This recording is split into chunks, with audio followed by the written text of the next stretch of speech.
Assalamualaikum, kali ini saya akan melanjutkan alur cerita manhwa yang bernama Grup WeChat Penghubung Tiga Dunia.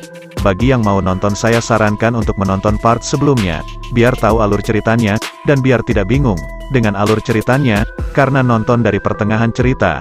Dan gak usah lama-lama, mari kita mulai saja alur ceritanya, dan selamat menonton.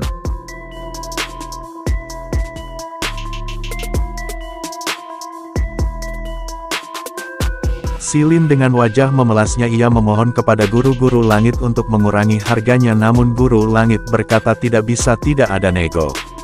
Silin yang sudah sangat terpaksa sambil bercucuran air mata kemudian menyetujuinya. Samun Silin berpikir 9.999 poin jasa belum juga hangan di tanganku. Silin setelah mengambil barangnya ia sangat terkejut sambil memegang barangnya ia berkata, "Apa? Benda apa ini? Bukankah ini hanya gantungan kunci biasa, dan bagaimana cara membasmi hantu pakai ini?" Silin kemudian ingin mengembalikan barangnya. Guru langit lalu mulai menghilang ia berkata, "Barang yang sudah dibeli tidak bisa dikembalikan ataupun ditukar loh teman, fungsi benda itu dikontrol oleh mantra, hanya dengan memasukkan hawa dewa benda itu baru bisa berubah menjadi pedang kenari yang asli. Tapi melihat situasi saat ini, itu masih bisa untuk mengusir hantu, buat saja liuntin dan pakailah di leher itu sudah cukup." Silin yang sudah tidak ada pilihan ia kemudian memakainya. Silin kemudian berniat untuk tidur. Silin yang merebahkan badannya, Silin merasakan ada yang beda, dan badannya terasa sejuk. Beralih scene di pagi hari, terlihat Silin yang masih tidur. Silin kemudian terbangun karena nada dering HP-nya. Silin kemudian mengangkatnya, ternyata yang menelpon Silin adalah Silia. Silia memberitahu Silin bahwa hari ini ia dan ibunya akan menjemput ayahnya untuk pulang karena kepala rumah sakit sudah mengizinkannya. Silin yang mendengar itu ia langsung bergegas memakai celana, sambil berkata, "Bagus sekali, aku juga akan pergi ikut membantumu." Silin kemudian pergi menaiki mobil menuju rumah sakit. Di perjalanan Silin sambil mengecek HP-nya, ternyata Silin berhasil merebut ampau lagi yang berisi pil binatang gaib. Silin yang mendapatkan pil binatang gaib ia berpikir jangan-jangan aku harus menangkap binatang gaib. Dan Silin yang masih jengkel dengan guru langit ia berniat kalau ada urusan ia akan memeras guru langit juga. Silin yang sudah sampai di rumah sakit, Silin turun dari mobil sambil berlari untuk masuk. Karena Silin tadi kejebak macet, ia berpikir ini adalah pertama kalinya resmi bertemu dengan jalan mertua. Namun Silin tiba-tiba terdiam sambil melihat para perawat yang membawa pasien yang sudah sekarat. Silin kemudian mengusap matanya. Silin kemudian membuka matanya kembali. Ia sangat terkejut, karena Silin melihat petugas akhirat hitam, yang sedang bertugas untuk mencabut nyawa pasien yang dilihat Silin. Silin yang sudah memastikan bahwa ia tidak salah lihat ia langsung panik. Silin yang ketakutan ia kemudian menutupi kedua matanya sambil berkata, "Katanya guru langit Sang, aku bisa menghindari hantu atau iblis setelah memakai barang ini, tapi kenapa hari ini bisa bertemu? Benda ini pasti benar barang palsu." Petugas akhirat yang berhasil menjabut nyawa, ia kemudian terbang. Sedangkan Silin yang melihat seolah-olah petugas akhirat yang mau mendatanginya, ia berteriak untuk jangan mendekatinya. Tiba-tiba kalung Silin mulai mengeluarkan cahaya. Petugas itu kemudian melihat ke arah Silin dan tertuju ke cahaya yang dipancarkan kalung Silin. Kalung milik Silin mulai mengeluarkan cahaya yang sangat terang sehingga membuat petugas akhirat tidak bisa melihat, dan petugas akhirat itu juga sampai terpental dikarenakan cahaya dari kalung Silin. Petugas roh yang terlempar itu kemudian terduduk sambil kebingungan dengan apa yang terjadi. Sedangkan Silin ia kemudian kabur sambil berpikir, ternyata pedang yang aku buat kalung ternyata berfungsi. Beralih scene, Raja Akhirat kemudian membuka matanya. Ia kemudian menelpon petugas Lina Chu untuk menyelidiki petugas nomor 7 yang tiba-tiba terkena serangan. Lina Chu menyetujuinya. Lina Chu kemudian terbang menemui petugas nomor 7.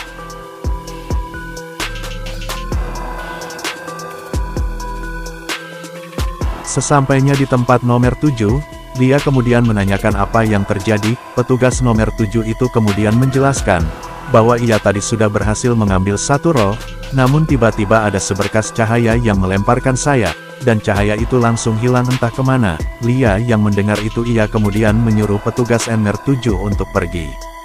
Tak lama HP Lina berbunyi. Ternyata dari Raja Akhirat. Ia menanyakan apa yang terjadi. Ternyata Lina Chu adalah anak dari Raja Akhirat. Lanjut, Lina kemudian menjelaskan seperti yang dijelaskan oleh petugas nomor 7. Raja Akhirat berkata, ternyata seperti itu, apa jangan-jangan ulah dari manusia biasa itu? Dan juga munculnya kembali jarum emas dan pil gaib Dew, mungkin ada hubungannya dengan dia. Raja Akhirat kemudian menyuruh Lia untuk tinggal sementara di dunia untuk menyelidiki apa yang terjadi. Lina yang mendengar itu sangat senang. Raja Akhirat kemudian mengingatkan larangan apa saja yang dilarang sebagai petugas akhirat, namun Lina menolaknya karena ia juga sudah bosan menjadi petugas akhirat. Raja Akhirat kemudian mencabut pekerjaan Lina.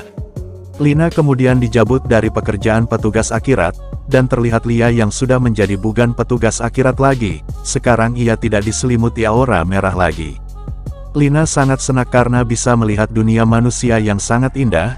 Lina tersenyum sambil mengepalkan tangannya. Ia berpikir, tukang pengganggu itu pasti aku akan menemukanmu.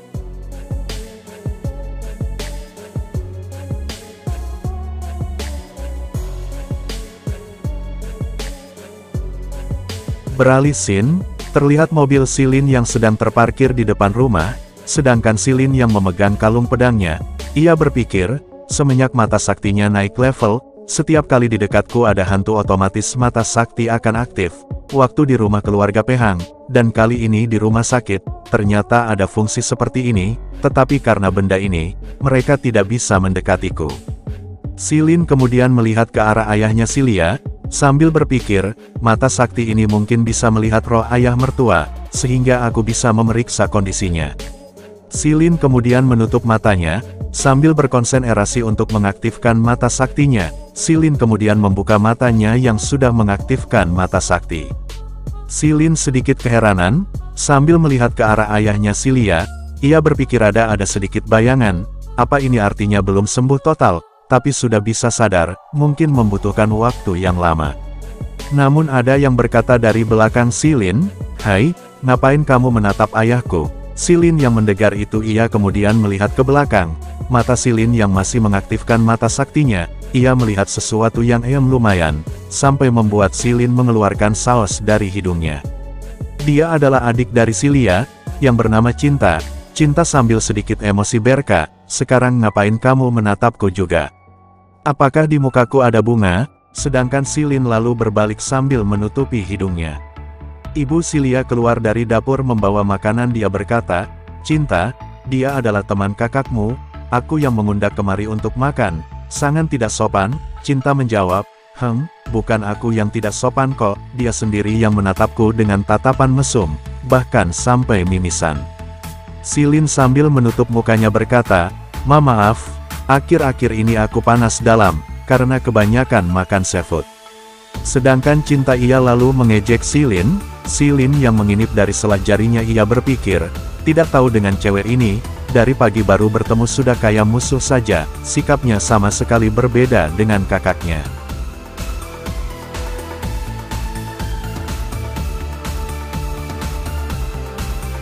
Semua orang sudah duduk di meja makan. Ibu Silia kemudian menyuruh Silin untuk makan dan jangan malu-malu, karena ada kamu untung ayah Silia bisa selamat. Silin yang mendengar itu kemudian mengucapkan terima kasih, sedangkan Cinta yang melihat ibunya sangat baik dengan Silin ia berkata, "Ibu ngapain ramah kepadanya, dia menolong kita pasti mempunyai niat tersembunyi." Ibu Silia kemudian memarahi Cinta karena Silin yang telah menyelamatkan ayahmu. Cinta balik bicara, "Cowok ini menolong kita pasti demi kecantikan kakak." Silin kemudian ikut bicara sambil tersenyum, "Cinta, ada satu hal yang aku setujui, kakakmu memang kanti bagaikan bidadari." Sedangkan Silia hanya melirik ke Silin sambil makan.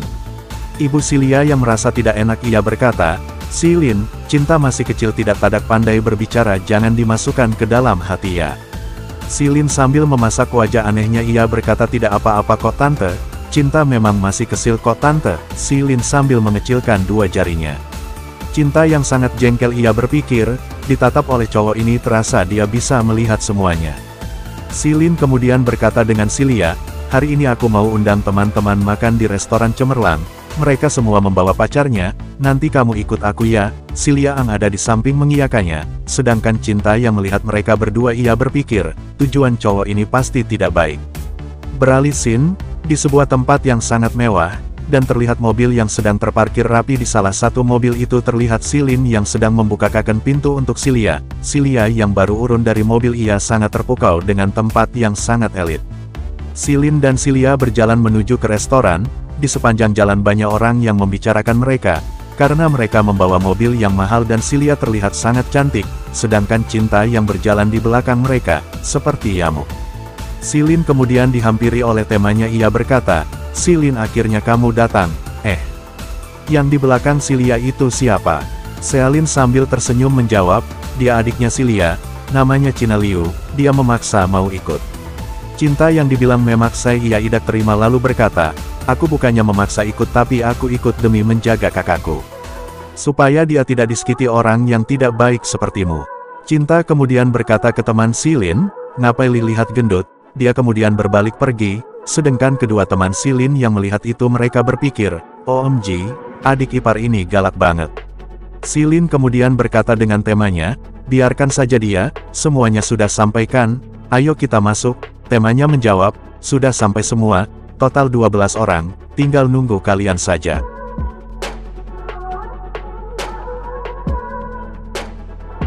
Silin dan reman temannya kemudian masuk ke restoran dan duduk bersama. Silin kemudian berdiri sambil mengangkat gelasnya, ia berkata, "Aku kali ini mentraktir semuanya makan. Di waktu aku kesusahan kalian selalu membantuku, dan aku sudah menjadi seperti ini. Aku akan selalu ingat kebaikan kalian semua. Kalian makanlah sepuasnya, kalau ada yang masih sungkan, berarti menganggap aku sebagai orang luar." Silia yang di samping Silin ia mengingatkan Silin untuk jangan minum terlalu banyak, namun Silin berkata, "Karena aku kali ini sedang senak aku harus minum. Aku jago minum kok, aku minum 1000 gelas pun tidak akan mabuk." Silin langsung meminum minumannya. Tak lama terlihat Silin yang sedang mutah-mutah di samping tiang lampu. Silia yang di samping Silin berkata, "Kamu lihat sendiri, masih mau bilang kalau kuat minum 1000 gelas, sedangkan Ciata yang melihat itu ia berkata, dia itu memang pemabuk." Silin kemudian melihat ke arah Silia sambil berkata, "Hahaha, terlalu senang sehingga kebanyakan minum, aku nggak bisa mengendarai mobil lagi. Kita panggil layanan pengemudi saja." Silia menjawab, "Ngapain pakai layanan pengemudi? Aku saja yang bawa, aku sudah tahu kalau kamu akan mabuk, makanya aku tidak minum setetes pun." Sedangkan Cinta yang mendengar kakaknya yang akan menyetir ia ketakutan dan menanyakan apakah kakaknya bisa membawa mobil. Mereka bertiga kemudian masuk ke mobil. Silia sambil tersenyum bilang, walaupun sudah memiliki SIM mengendarai mobil di jalan raya baru pertama nih." Cinta yang mendengar itu semakin takut, sedangkan Silin duduk di belakang sedang tepar. Saat baru mau keluar parkiran, langsung kena klakson dan dimarahin oleh pengemudi lain. Cinta yang melihat itu semakin takut dan tidak yakin dengan kakaknya untuk mengendarai mobil, ia berkata, "Kakak, kamu bahkan tidak mengendurkan rem tangan. Aku bahkan anak SMP saja tahu. Atau aku saja yang bawa mobil?" Silia sambil tersenyum menjawab, "Aku lupa, aku bisa kok, aku bisa." Cinta denak wajah ketakutannya dengan cara mengemudi kakaknya, ia berkata, "Kakak, walaupun aku tidak kasihan kalau mobil cowok ini lecet, tapi di mobil ini masih ada adikmu loh." Silin sambil menyetir menjawab, "Segala sesuatu pasti ada yang pertama kali mencobakan, lain kali kalau Silin mabuk lagi, semuanya tergantung padaku kan." Cinta membalas, "Ngapain kakak khawatir banget dengan cowok ini, mungkin di belakang dia punya cewek lain." Orang yang naik motor menoleh ke arah mobil Silin karena sangat ribut. Sedangkan Silin yang masih tepar ia membuka sedikit matanya, ia berpikir, "Kalau waktu aku tidak masuk grup para dewa pasti saat ini aku bukan siapa-siapa, juga tidak bisa bertesilia, cewek yang perhatian banget padaku, takdir benar-benar ajaib." Sambil mulai menutup mata Silin berpikir, "Aku harus lebih baik terhadap Silia, ini bukanlah sebuah mimpi, tapi jika ini mimpi kumohon jangan bangunkan aku." Namun tiba-tiba mata Silin terbuka sangat lebar dan ketakutan. Ternyata di atas mobil Silin ada hantu. Silin yang melihat itu sangat ketakutan dan menyuruh Silia untuk berhenti. Silia kemudian melihat ke belakang sambil menyanyikan apa kepada Silin. Silin yang ketakutan ia kemudian menunjuk ke depan sambil berkata, "Hanu." "Hantu?" Silia yang mendengar itu ia berkata, "Hantu? Mana ada hantu?"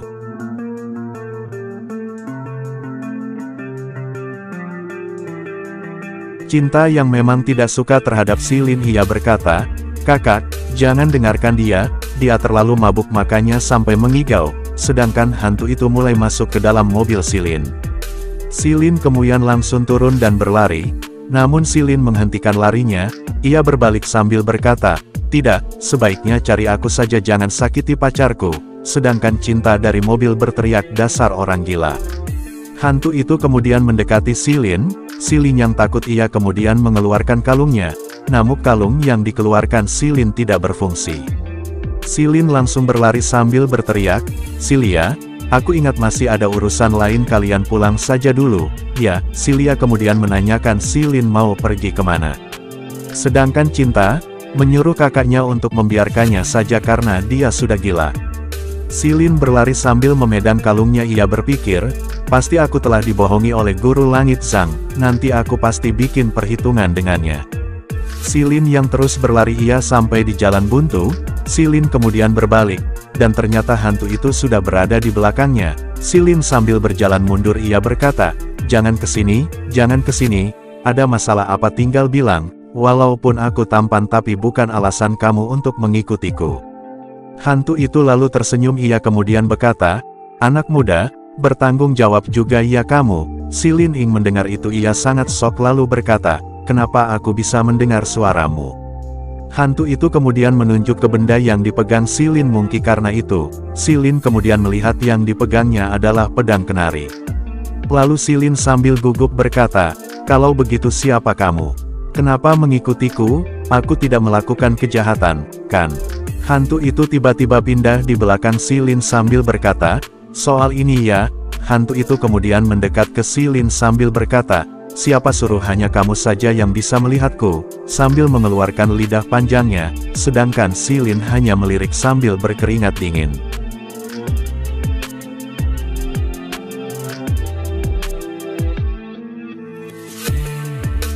Silin yang sudah melihat wajah hantu itu ia langsung terjatuh dan ketakutan sambil berkata, kamu jangan mendekat, aku sudah punya pacar, aku menolak semua wanita yang mendekatiku, dan juga wajahmu selalu berubah menakutkan sekali, kamu langsung saja mensariku, ada perlu apa?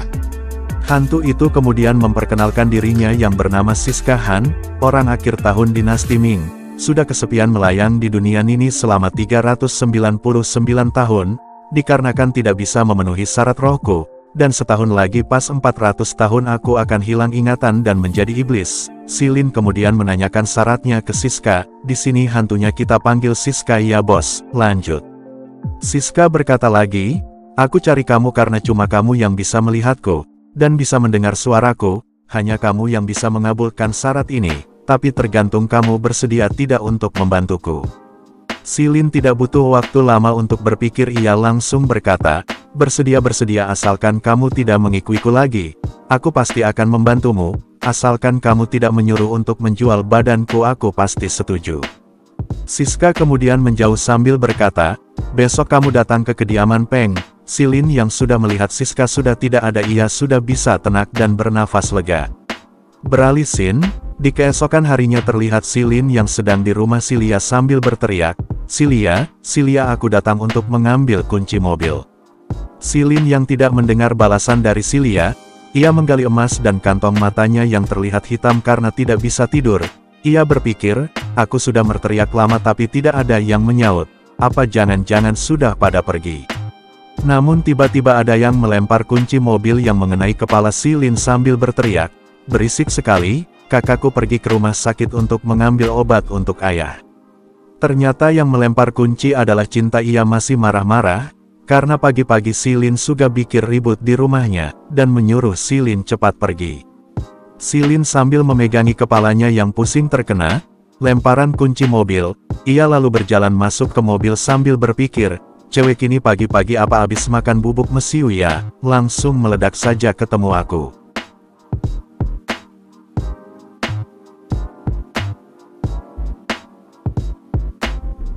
Silin kemudian masuk sambil mengangkat telepon, Silin menutup pintu mobil dengan sangat keras, dan ternyata yang ditelepon Silin adalah kepala rumah sakit tuh. Silin mengabarkan bahwa kali ini ia sudah memutuskan untuk menyembuhkan penyakit ayah polisi Tony.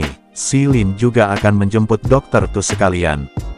Beralih scene, di kediaman keluarga Peng, dan terlihat Silin dan Dokter Tu yang baru sampai, dan langsung disambut oleh polisi Tu.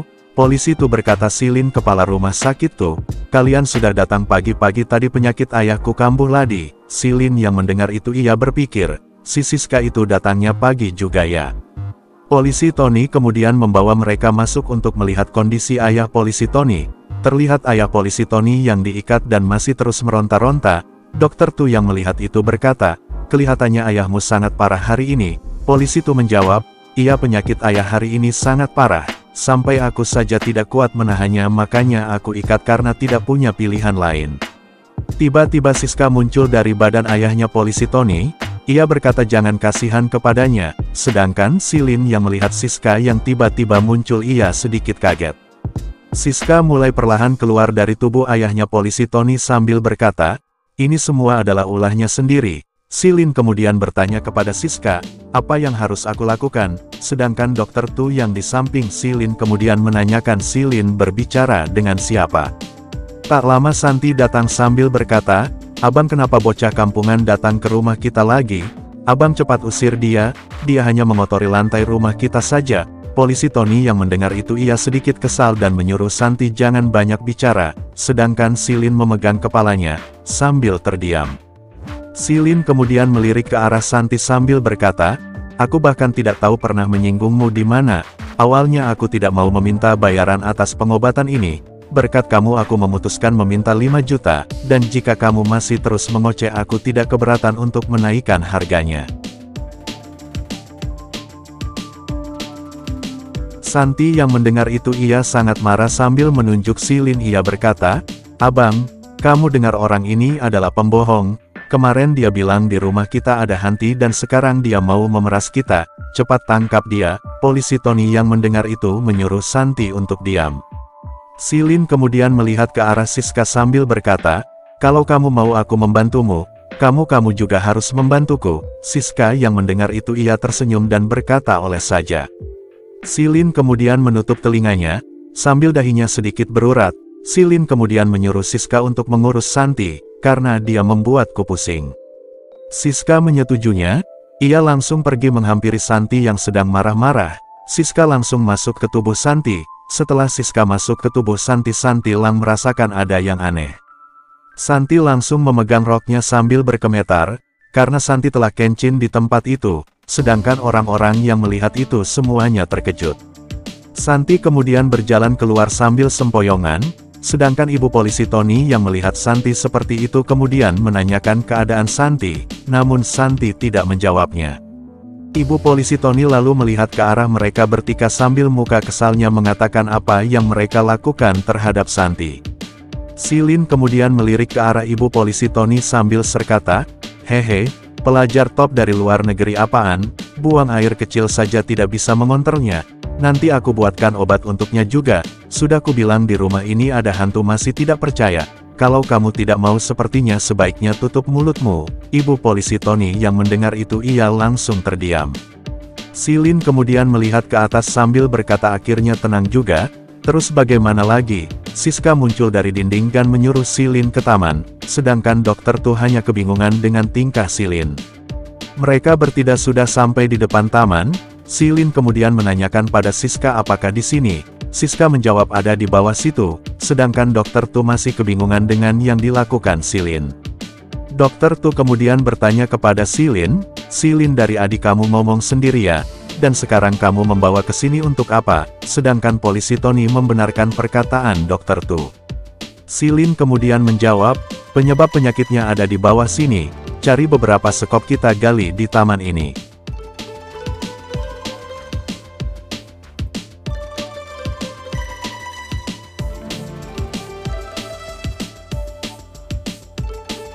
Apabila ada kesalahan dalam pengetikan nama karakter, tempat dan lain-lain, saya minta maaf. Dan kalau penyebutannya juga salah, saya juga minta maaf. Dan sampai jumpa di video selanjutnya, bye-bye, dadah.